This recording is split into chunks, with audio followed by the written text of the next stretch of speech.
normally you see aging veteran in a quarterback situation, it's always ugly. But he was the perfect quarterback for us. If you ever want to go back to the store, we actually here to cut their hair. I'm Dax Moore.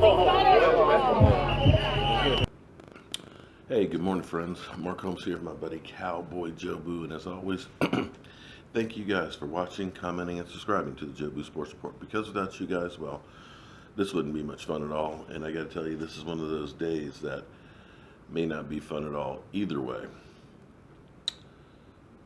It's about 6 a.m. here in Oxnard. I apologize that I haven't been on here doing my usual deal, but spending some time with my kids together and things, something we don't have a whole lot of. So we were at the comedy club last night watching the Hodge twins and things, and they're good. Very, very raw broadcast, but they're really good. When I woke up this morning, we've got all kinds of news on, or speculation that today is the day that we're going to finally get some resolution to Zeke Elliot. Or I guess I should say beginning of the fight. Speculation is that the prosecutor believes that something happened. Couldn't find any evidence of anything happening, but believed that something happened domestic violence wise with Zeke Elliot. Which is bad. And if it's true, he's got to be suspended. The NFL, of course, has been doing their own investigation, and this is the story that they've come up with. We could be looking at a 6-game suspension, which immediately will be appealed.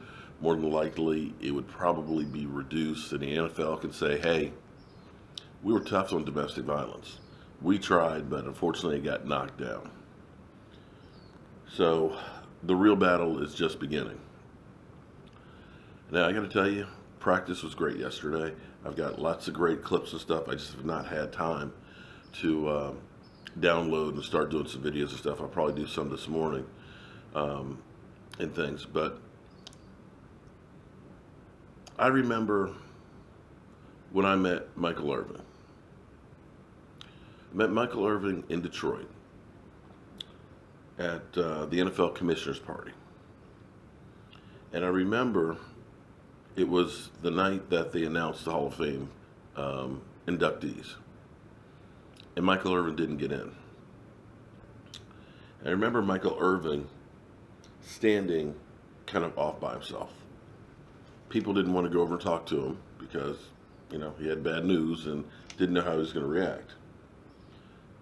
Me, on the other hand, I didn't think I'd ever have another opportunity to meet the playmaker. I walked over, shook his hand, and got a picture with him and said, man, they screwed up. I know you'll be in there. It's just a matter of time. But I remember, like it was yesterday, how everybody stayed away from him. I felt deja vu to that moment yesterday watching Zeke Elliot. Zeke out there with black sweatpants on, and you could tell there was no bounce in his step. You could tell he looked like the weight of the world was on his shoulders.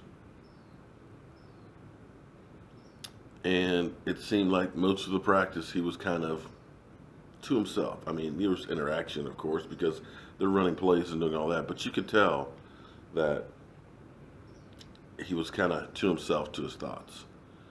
And maybe he already knows what's coming down the tailpipe or the fight that's about to ensue. I don't know. But Zeke didn't seem like Zeke. This whole situation is a mess. Domestic violence is real. So I don't mean to belittle domestic violence because I've had to help people who've had domestic violence. But this isn't really an end to the situation right here. Hate to say it, but I think this is just the beginning of the real fight that's going to happen. We look at how long Deflategate took. And in the end, I don't think this is going to end up getting the results that the NFL wanted. The NFL wants to send a message that we're tough on domestic violence. We're not allowing players out there to play that have done things wrong. I understand that. But the way that this has been handled, the fight that's going to ensue, I think it's actually going to make the NFL look worse than better.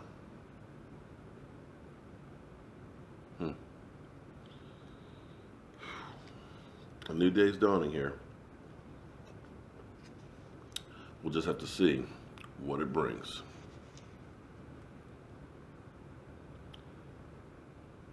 It may be a rough start for the NFL season.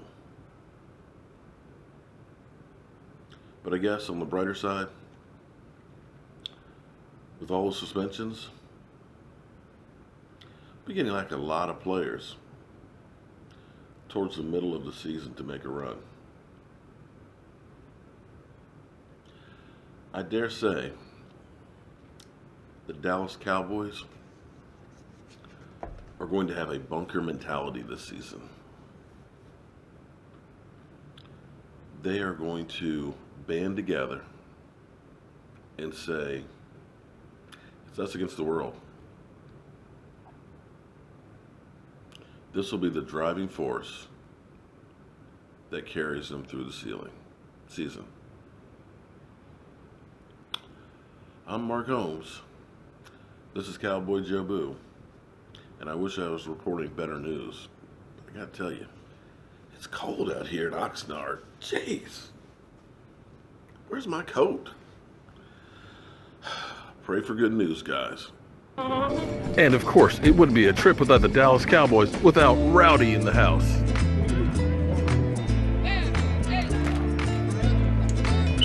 Get his attention here in a second.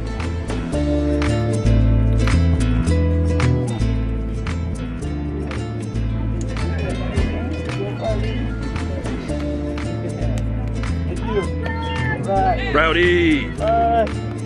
It's your buddy, CowboyJobu.